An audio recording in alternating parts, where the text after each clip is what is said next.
Hello friends, welcome to my channel Sheetal's kitchen Gujarati. આજે હું તમારી સાથે શેર કરીશ ડાયટ ભેળ જે કે આપણે રાગી અને જુવારના મમરામાંથી બનાવવાના છીએ।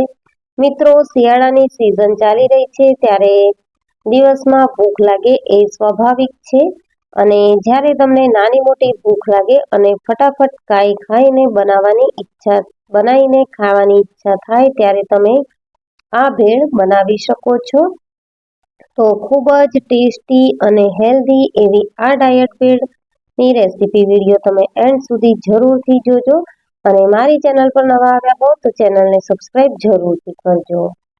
રાગી અને જુવારના મમરાની ડાયટ ભેળ બનાવવા માટે અહીંયા મેં રાગીના મમરા લઈ લીધા છે, સાથે જ જુવારના મમરા પણ લઈ લીધા છે। એક વાટકી ઘરમાં રહેલી કોઈ પણ ઝીણી સેવ તમે લઈ શકો છો, સાથે જ ડુંગળી, ટમેટા, લીલું મરચું, લીલા ધાણા બધી જ વસ્તુની મેં તૈયારી કરી લીધી છે અને આ ભેળ આપણે સૂકી બનાવવાના છીએ એટલે કોઈ પણ પ્રકારની ચટણીની આમાં જરૂર નથી।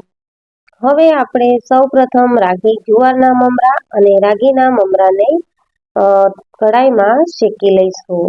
તો મીડિયમ ગેસની ફ્લેમ રાખી અને આપણે કોરી જ તાવડીમાં મમરાને એડ કરી દઈશું આ રીતે, અને બધા જ મમરા છે તે સરસ એવા ક્રન્ચી થઈ જાય ત્યાં સુધી શેકી લેવાના છે। લગભગ 7 થી 8 મિનિટ જેટલો સમય લાગશે અને આપણા મમરા છે તે સરસ એવા શેકાઈને ક્રિસ્પી થઈ જશે। તો અહીંયા મને ફેરવતા લગભગ 6 મિનિટ જેવો સમય થઈ ગયો છે અને મમરા છે તે સારા એવા શેકાઈ ગયા છે। તો હવે મમરામાં આપણે સ્વાદ પ્રમાણે મીઠું અને ચપટી જેટલી હળદર ઉમેરી દઈશું, સાથે જ 1 ચમચી જેટલું લાલ મરચું ઉમેરીશું। તો ચટપટી અને તીખી એવી આ ભેળ ખાવામાં ખૂબ જ ટેસ્ટી લાગશે મિત્રો, અને એકવાર જો તમે આ રીતે મમરાને વઘારીને મૂકી દેશો તો પછી ભેળ બનતા વાર નહીં લાગે।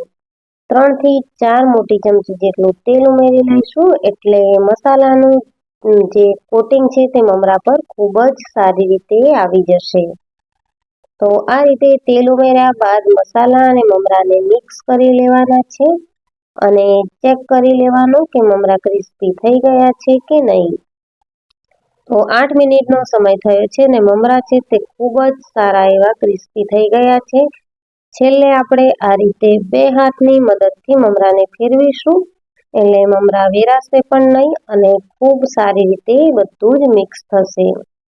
મમરા મેં ઠંડા થઈ લેવા દીધા છે અને આ રીતે ટમેટા, ડુંગળી, ધાણા બધું જ મેં ઝીણું ચોપ કરીને રાખી લીધું છે। તો એક મોટા બાઉલમાં આપણે ભેળ બનાવીશું, એના માટે મેં વઘારેલા રાગી જુવારના મમરા લઈ લીધા છે, સાથે જ ઝીણી ચોપ કરેલી ડુંગળી, ઝીણી સેવ અને સાથે જ આપણે લઈશું ટમેટા, એકદમ ઝીણા એવા ચોપ કર્યા છે મેં, સારા એવા પ્રમાણમાં લીલા ધાણા ઉમેરીશું અને છેલ્લે આપણે લીંબુનો રસ ઉમેરવાનો છે। તો ખૂબ જ ટેસ્ટી એવી આપણી આ ભેળ બનીને રેડી થશે। અડધી ચમચી જેટલો અહીંયા મેં ચાટ મસાલો ઉમેર્યો છે અને હવે આપણે બધી જ વસ્તુને આ રીતે ચમચીની મદદથી મિક્સ કરી લઈશું અને ખૂબ જ ટેસ્ટી એવી આપણી આ રાગી જુવારના મમરાની ડાયટ ભેળ બનીને રેડી છે।